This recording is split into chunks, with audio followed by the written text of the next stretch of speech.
ہر قسم کی حمد و ثنا اللہ تبارک و تعالی کے لیے، جس نے ایک دفعہ پھر رمضان کے مہینے میں رمضان کے روزے رکھنے کی ہمیں توفیق عنایت فرمائی، بلکہ اس سے بڑھ کر اس نے ہمارے اوپر یہ فضل و کرم کیا کہ آج ہم یہ روزے نبی علیہ السلام کے شہر مدینہ منورہ میں رکھ رہے ہیں اور افطاری کے لیے آپ کی مسجد میں بیٹھے ہوئے ہیں۔ ان گنت درود و سلام ہمارے نبی خاتم النبیین رحمت للعالمین امام الانبیاء جناب محمد صلی اللہ علیہ وسلم پہ۔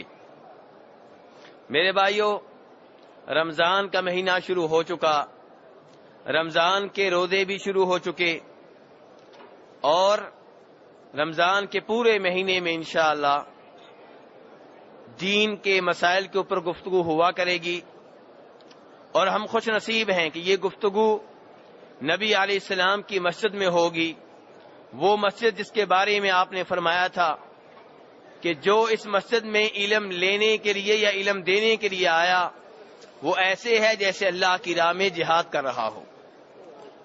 یہ فضیلت خاص ہے اس مسجد کے لیے، کسی اور مسجد کو حاصل نہیں ہے۔ تو میرے بھائیو، آج ہمارا موضوع ہے روزے کے آداب۔ روزے کے آداب یہ ہمارا موضوع ہے۔ اس کے اوپر انشاءاللہ اللہ کے فضل و کرم سے قرآن و سنت کے مطابق گفتگو کرنے کی کوشش کی جائے گی، اور میں کوشش کروں گا کہ درس کے آخر میں آپ کے سوالوں کے جواب بھی دیے جائیں۔ میرے بھائیو، روزے کے آداب میں سے پہلا ادب یہ ہے کہ سحری کا اہتمام کیا جائے، سحری کی جائے، سحری کھائی جائے۔ امام بخاری اور امام مسلم دونوں روایت کرتے ہیں جناب انس ابن مالک رضی اللہ عنہ سے، وہ کہتے ہیں کہ فرمایا نبی صلی اللہ علیہ وسلم نے، تسحروا فإن فی السحور برکہ، کہ سحری کھایا کرو، سحری تناول کیا کرو، اس لیے کہ سحری میں برکت ہوتی ہے۔ میرے بھائیو، اس حدیث سے معلوم ہوا کہ سحری کھانے کے بارے میں نبی علیہ السلام نے آرڈر دیا ہے، حکم دیا ہے، اس لیے آپ کے حکم کے اوپر عمل کرتے ہوئے ہمیں سحری کھانے کا اہتمام کرنا چاہیے۔ دوسرے نمبر پہ اس حدیث نے یہ بھی بتا دیا کہ سحری میں ایک فائدہ بھی ہے۔ فائدہ کیا ہے کہ سحری کا کھانا، سحری کی شکل میں جو کچھ آپ کھاتے پیتے ہیں یہ عام کھانا پینا نہیں ہے، بلکہ اس میں برکت ہوتی ہے، اور اس کے برکت ہونے کی گارنٹی نبی علیہ السلام نے دی ہے۔ آج لوگ برکت کے چکر میں مارے مارے پھر رہے ہیں۔ کسی کو بتا دیا جائے یہاں پہ نبی علیہ السلام کی اونٹنی کا پاؤں لگا تھا، لوگ وہاں پہ گر پڑتے ہیں، سجدے کرتے ہیں، اس زمین کو چاٹتے ہیں، مٹی وہاں سے اٹھا لیتے ہیں۔ حقیقت ہو یا نہ ہو، برکت ہو یا نہ ہو، لوگ اس بارے میں سب کچھ کرنے کے لیے تیار ہیں، لیکن یہاں پہ حدیث بتا رہی ہے کہ سحری کے کھانے میں برکت ہوتی ہے، بلکہ اس کی تائید ایک اور روایت سے ہوتی ہے جسے جناب امام ابو داؤد رحمہ اللہ روایت کرتے ہیں ارباد ابن ساریہ سے، کہتے ہیں کہ نبی علیہ السلام نے رمضان میں مجھے سحری کے کھانے کی دعوت دی اور کہا ہلم الی الغداء المبارک، کہ آؤ کھانا میرے ساتھ مل کر کھاؤ۔ کھانا کون سا ہے؟ بڑا بابرکت کھانا ہے۔ بابرکت کیوں تھا؟ کیونکہ وہ سحری کا کھانا تھا۔ اور یہاں سے یہ بھی معلوم ہوا کہ جیسے افطاری کے لیے اہتمام کرنا چاہیے، ایسے ہی سحری کا بھی اہتمام کریں۔ جیسے افطاری میں آپ لوگوں کو دعوت دیتے ہیں، سحری کے کھانے میں دوسرے لوگوں کو دعوت دینا، روزہ رکھوانا بھی ثواب ہے۔ تو بہرحال اس حدیث نے یہ بتا دیا کہ سحری میں برکت ہوتی ہے، اور سحری کھانا، سحری کرنا نبی علیہ السلام کی سنت ہے، آپ کے آرڈر کی تعمیل ہے۔ اور اس میں ایک چوتھی چیز بھی ہے جس کا ذکر اس حدیث میں آتا ہے، جسے عمر بن العاص رضی اللہ عنہ روایت کرتے ہیں کہ فرمایا نبی صلی اللہ علیہ وسلم نے، فصل ما بین صیامنا و صیام اہل الکتاب اکلۃ السحور، کہ فرمایا روزے ہم بھی رکھتے ہیں، روزے یہودی عیسائی بھی رکھتے ہیں، لیکن ہمارے ان کے روزوں میں فرق ہے۔ ان میں سے ایک بڑا فرق یہ ہے کہ ہم سحری کھاتے ہیں، وہ سحری نہیں کھاتے. تو سحری نہ کھانا، سحری کھائے بغیر روزہ رکھنا، یہ کن کی عادت ہے، کن کا طریقہ ہے؟ یہودیوں اور عیسائیوں کا. اور اسلام یہ چاہتا ہے کہ یہودیوں اور عیسائیوں کی موافقت نہ کی جائے بلکہ ان کی مخالفت کی جائے. جہاں یہ مخالفت دیگر عبادات میں ہے وہیں روزے میں بھی ہے، اور روزے میں ان کی مخالفت یہ ہے کہ مسلمان کو سحری کھانی چاہیے، سحری کا اہتمام کرنا چاہیے. اور میرے بھائیوں، اس حدیث نے ہمیں یہ درس بھی دیا، یہ اشارہ بھی دے دیا کہ مسلمانوں کو ان تمام امور میں یہودیوں عیسائیوں کی مخالفت کرنی چاہیے جو ان کی عبادات، ان کے شعائر سے تعلق رکھتے ہیں. اسلام مسلمانوں کو یہودیوں اور عیسائیوں کی پیروی، تقلید اور نقل کرنے سے روکتا ہے. عیسائی اگر اپنے نبی جناب عیسیٰ علیہ السلام کا یوم پیدائش کرسمس ڈے کے طور پہ مناتے ہیں تو مسلمانوں کو ان کی نقل کرتے ہوئے، ان کی پیروی کرتے ہوئے، ان کی تقلید کرتے ہوئے اپنے نبی کے یوم پیدائش کو بطور تہوار نہیں منانا چاہیے. اگر ہم یہ کام کرتے ہیں تو یہ عیسائیوں کی تقلید ہے. انہوں نے اپنے دن کا نام کرسمس ڈے رکھ دیا اور مسلمانوں نے عید میلاد النبی رکھ دیا. وہ بھی غلط، یہ بھی غلط. نبی علیہ السلام سے محبت ہمارے ایمان کا حصہ ہے. آپ سے جس کو محبت نہیں وہ مسلمان نہیں. لیکن محبت کا یہ مطلب کہ اپنی طرف سے بدعتیں نکالنا، دین میں اضافے کرنا، آپ کے یوم پیدائش کو بطور تہوار و عید کے منانا، یہ غلط ہے، یہ دین کا حصہ نہیں ہے، یہ محبت کی نشانی نہیں ہے. تو میرے بھائیوں، معلوم یہ ہوا کہ روزے کے آداب میں سے پہلا ادب کیا ہے؟ سحری کھانا. اب ہو سکتا ہے کوئی بھائی یہ کہے کہ میں سحری نہیں کھا سکتا کیونکہ رات کو بہت کھانا کھا لیتا ہوں، پیٹ میں جگہ نہیں رہتی. تو اس کا علاج بھی حدیث میں بھی موجود ہے.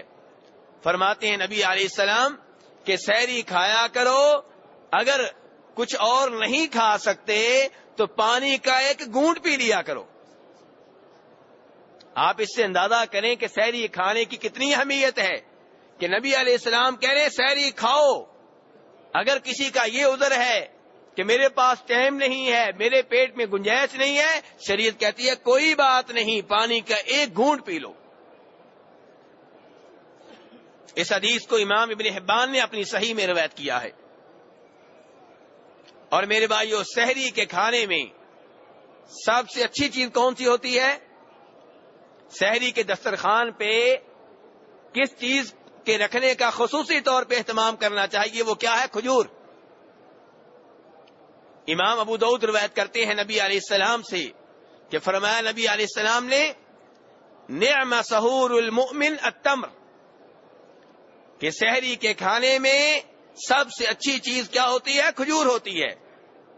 تو جیسے مسلمان افطاری کے وقت کھجور کا اہتمام کرتے ہیں، ایسے ہی سحری کے وقت بھی کھجور کا اہتمام کرنا چاہیے. یہ بڑا بابرکت پھل ہے. تو میرے بھائیوں، آپ نے روزے کے آداب ذہن نشین کرنے ہیں. تو پہلا ادب میں نے اب تک کیا بتایا ہے؟ سحری کا کھانا، سحری کرنا، یہ پہلا ادب ہے. دوسرا ادب، سحری کی جائے لیکن آخری وقت پہ کی جائے. سحری آپ نے رات کے 10 بجے نہیں کرنی، 11 بجے نہیں، 12 بجے نہیں، 1 بجے نہیں، تہجد کے ٹائم، فجر کی اذان سے کچھ دیر پہلے. جناب انس بن مالک فرماتے ہیں کہ زید بن ثابت رضی اللہ عنہ نے کہا کہ تسحرنا مع النبی صلی اللہ علیہ وسلم ثم قمنا الى الصلاة، کہ ہم نے نبی علیہ السلام کے ساتھ مل کے سحری کی اور سحری کرنے کے بعد ہم نماز کے لیے کھڑے ہو گئے.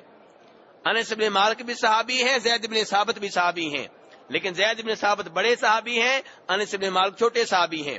انہوں نے جب یہ حدیث سنی تو حدیث سنانے والے صحابی سے کہا کہ آپ لوگوں کے سحری کھانے کے دوران اور اذان کے درمیان کتنا فاصلہ تھا، کتنا وقفہ تھا؟ تو کہا قال قدر 50 آیا، 50 آیتوں کی تلاوت کے برابر. یعنی کہ نبی علیہ السلام نے سحری اتنی لیٹ کی کہ جب آپ سحری سے فارغ ہوئے اس وقت سے لے کر نماز کے درمیان کتنا وقفہ تھا؟ 50 آیتوں کی تلاوت کے برابر. 50 آیتیں کتنی بنتی ہیں آج کل؟ ایک سپارے کا کتنا حصہ بنتا ہے؟ چوتھا حصہ. اور چوتھا حصہ جو ہے ایک سپارے کا کتنی دیر میں تلاوت ہو جاتا ہے؟ کتنے منٹوں میں؟ جی زیادہ سے زیادہ 10 منٹ لگیں گے. اس کا مطلب یہ ہے کہ سحری لیٹ سے لیٹ کی جائے، یہ نبی علیہ السلام کی سنت ہے، آپ کا طریقہ ہے. میرے بھائیو، سحری آپ لیٹ کر رہے ہیں، سحری کرتے کرتے اذان شروع ہو گئی اور آپ پانی پی رہے تھے، آپ لسی پی رہے تھے، آپ کے ہاتھ میں پلیٹ تھی جس سے آپ چاول کھا رہے تھے. اب کیا کیا جائے؟ ابو داؤد کی روایت ہے، فرماتے ہیں نبی علیہ السلام کہ جب تم میں سے کوئی سحری کھا رہا ہو والاناء فی یدہ، اور برتن اس کے ہاتھ میں ہو، فلا یضعہ حتی یقضی حاجتہ منہ، تو اس برتن میں سے جو کھانا پینا چاہتا ہے کھا پی لے، اپنی اس سے حاجت پوری کیے بغیر برتن کو نیچے نہ رکھے. اذان ہو جاتی ہے، برتن جو آپ نے ہاتھ میں پکڑا ہوا ہے، میں اس کی بات کر رہا ہوں، یہ نہیں کہ مزید کھانا اس میں ڈال لیں. جو برتن آپ نے ہاتھ میں پکڑا ہوا ہے اس میں سے جو کھانا پینا چاہتے ہیں وہ آپ کھا پی سکتے ہیں. اور حوالہ کس کتاب کا میں نے دیا تھا؟ ابو داؤد کا. میرے بھائیو، روزے کے آداب آپ نے ذہن نشین کرنے ہیں، بعد میں جا کے آپ نے اپنی خواتین کو بتانے ہیں. تو روزے کے 2 ادب میں بتا چکا ہوں. روزے کے آداب میں سے تیسرا ادب کہ افطاری کرنے میں جلدی کی جائے. کیا مطلب؟ زور کے وقت کر لیں؟ جی عصر کے وقت کر لیں؟ کھجوریں لگ جائیں تو ابھی شروع کر دیں؟ نہیں، سورج غروب ہونے کے بعد افطاری کرنے میں جلدی کی جائے. اور آج کل کئی مسلمان احتیاط کے نام پہ سورج غروب ہونے کے بعد بھی انتظار کرتے ہیں، یہ غلط ہے. جب سورج غروب ہو گیا اب افطاری کرنے میں جلدی کی جائے. امام بخاری روایت کرتے ہیں جناب سہل ابن سعد ساعدی رضی اللہ عنہ سے، کہتے ہیں کہ فرمایا نبی علیہ السلام نے لا یزال الناس بخیر ما عجل الفطر، کہ لوگ اس وقت تک خیر پہ رہیں گے جب تک کہ وہ افطاری کرنے میں جلدی کرتے رہیں گے. یعنی سورج غروب ہونے کے بعد افطاری کرنے میں جلدی کرنا، انتظار نہ کرنا، یہ امت کے خیر پہ ہونے کی علامت ہے، دلیل ہے. اور جب وہ وقت آ جائے کہ امت سورج غروب ہونے کے بعد بھی احتیاط کے نام پہ مزید انتظار کرے، اس کا مطلب یہ ہے کہ امت اب خیر پہ نہیں رہی. اور ابو داؤد کی روایت میں یہ الفاظ بھی آتے ہیں کہ فرمایا نبی علیہ السلام نے لِأَنَّ الْيَهُودَ وَالنَّصَارَى يُؤَخِّرُونَ، کہ سورج غروب ہونے کے بعد افطاری کرنے میں جلدی کرنے کی بجائے تاخیر کرنا، یہ عادت ہے یہودیوں اور عیسائیوں کی، مسلمانوں کی یہ نشانی نہیں ہے. آج بھی سورج غروب ہونے کے فوراً بعد وہ افطاری نہیں کرتے. یہ حوالہ میں نے کس کتاب کا دیا ہے؟ ابو داؤد کا. فرما رہے نبی علیہ السلام، یہ بات میری نہیں ہے، میرے اور آپ کے نبی جناب محمد صلی اللہ علیہ وسلم کی بات ہے. اس لیے سورج غروب ہونے کے بعد افطاری کرنے میں جلدی کرنی چاہیے. کچھ لوگ حدیث آنے کے بعد بھی احتیاط کا نعرہ لگاتے ہیں، جیسے کئی ہمارے بھائی جمعہ کے دن جمعہ کی نماز پڑھنے کے باوجود جمعے کے بعد ظہر کی نماز احتیاطاً پڑھ رہے ہوتے ہیں. یہ کون سی احتیاط ہے بھائی؟ کیا نبی علیہ السلام نے کوئی ایسی احتیاط کی تھی؟ کیا صحابہ کرام نے کی تھی؟ کیا 4 اماموں نے کی تھی؟ انہوں نے کوئی ایسا کام نہیں کیا. یہ کون سی احتیاط ہے؟ ایسی احتیاط بدعت کہلاتی ہے. بلکہ امام بخاری رحمہ اللہ جناب عبداللہ ابن ابی اوفا رضی اللہ عنہ سے یہ حدیث بھی روایت کرتے ہیں. اب جو حدیث بیان کرنے لگا ہوں کس کتاب کی ہے میرے بھائیو؟ جی بخاری شریف کی. حوالے ذہن میں رکھیں. اب جو حدیث روایت کرنے لگا ہوں بخاری شریف میں آتی ہے، اور آپ جانتے ہیں بخاری اور مسلم حدیث کی وہ 2 کتابیں ہیں جو شک و شبہ سے بالا تر ہیں. تو امام بخاری روایت کرتے ہیں جناب عبداللہ ابن ابی اوفا سے کہتے ہیں کہ ہم لوگ ایک سفر میں تھے اور نبی علیہ السلام کے ساتھ تھے. سورج غروب ہو گیا اور آپ نے روزہ رکھا ہوا تھا. آپ نے جناب بلال سے کہا کہ بلال نیچے اترو اور ہمارے لیے ستو گولو. جناب بلال کہنے لگے لو امسیت، اللہ کے رسول ذرا شام ہونے دیں، رات ہونے دیں. نبی علیہ السلام نے کہا انزل فجدح لنا، بلال نیچے اترو ہمارے لیے ستو گولو. جناب بلال کہنے لگے انا علیک نہارا، اللہ کے رسول ابھی تو روشنی ہے. نبی علیہ السلام نے پھر کہا انزل فجدح لنا، بلال نیچے اترو ستو گولو. بلال نیچے اترے، ستو گولا، نبی علیہ السلام کو پیش کیا، آپ نے پیا اور پھر فرمایا اذا رأیتم اللیل اقبل من ہاہنا فقد افطر الصائم، جب دیکھو کہ مشرق کی جانب سے رات آ گئی ہے، رات چھا گئی ہے، سورج غروب ہو گیا ہے، سورج ڈوب گیا ہے، تو روزہ دار کے روزہ افطار کرنے کا ٹائم ہو گیا. اب دیکھیں یہاں پہ جناب بلال احتیاط کا مشورہ دے رہے تھے، کہہ رہے تھے ابھی روشنی ہے، حالانکہ سورج غروب ہو چکا تھا. روشنی کئی دفعہ تھوڑی سی رہتی ہے لیکن سورج غروب ہو چکا ہے، اور وہ کہہ رہے ہیں ابھی رات ہونے دیں، اندھیرا ہونے دیں. لیکن نبی علیہ السلام نے ان کے مشورے کو رد کر دیا، ریجیکٹ کر دیا، اور اصول بیان کیا کہ جب سورج غروب ہو جائے پھر احتیاط کرنے کا کوئی مطلب نہیں ہے. اسی معنی میں وہ حدیث بھی ہے جسے امام مسلم اور امام ابو داؤد روایت کرتے ہیں. میرے بھائیو یہ حدیث بڑے دھیان سے سننے والی ہیں. نبی علیہ السلام کی باتوں میں، آپ کی حدیث میں بڑی برکت ہے. تو اب جو حدیث بیان کرنے لگا ہوں اسے کون سے امام نے روایت کیا؟ امام مسلم نے اور ابو داؤد نے. مسروق کہتے ہیں وہ تابعی ہیں، کہتے ہیں میں اور ایک اور آدمی جناب عائشہ کے پاس گئے اور جناب عائشہ رضی اللہ عنہا سے کہا کہ ام المؤمنین، نبی علیہ السلام کے 2 صحابی ہیں. کتنے صحابی ہیں؟ 2.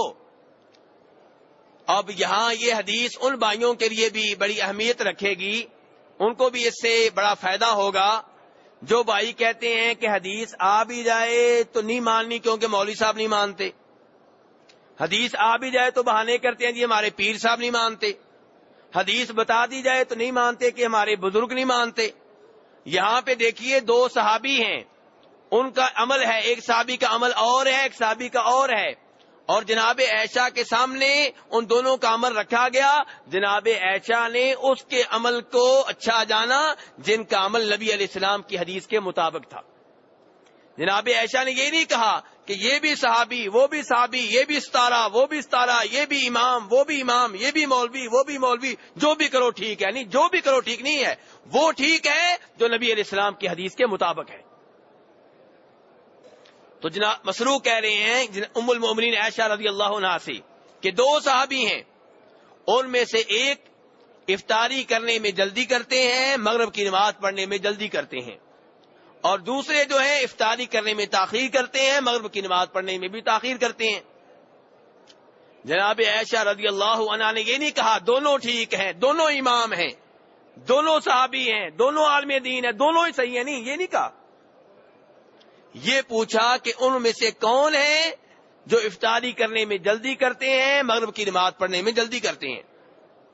تو ان کو بتایا گیا کہ یہ عبداللہ ابن مسعود رضی اللہ عنہ ہیں. تو جناب عائشہ نے کہا نبی علیہ السلام بھی ایسے ہی کرتے تھے، یعنی کہ عبداللہ ابن مسعود کا عمل درست ہوا کیونکہ حدیث کے مطابق ہے. تو میرے بھائیو یہ ہے مسلمان کہ جو نبی علیہ السلام کی حدیث کی طرف دیکھتا ہے، آپ کی سنت کی طرف دیکھتا ہے، جب صحیح حدیث مل جائے اسے اپنا لیتا ہے، پھر دائیں بائیں نہیں دیکھتا. اب یہاں پہ ایک صحابی تھے عبداللہ ابن مسعود، دوسرے ابو موسیٰ اشعری. اب آپ یہ نہیں کہہ سکتے کہ وہ بھی امام ہیں، یہ بھی امام ہیں، وہ بھی بڑے بزرگ ہیں، یہ بھی بڑے بزرگ ہیں. نہیں، عبداللہ ابن مسعود کی یہاں بات مانی جائے گی. کیوں؟ کیونکہ اس کے اوپر سٹیمپ لگی ہوئی ہے نبی علیہ السلام کی، کیونکہ حدیث اس کے مطابق ہے.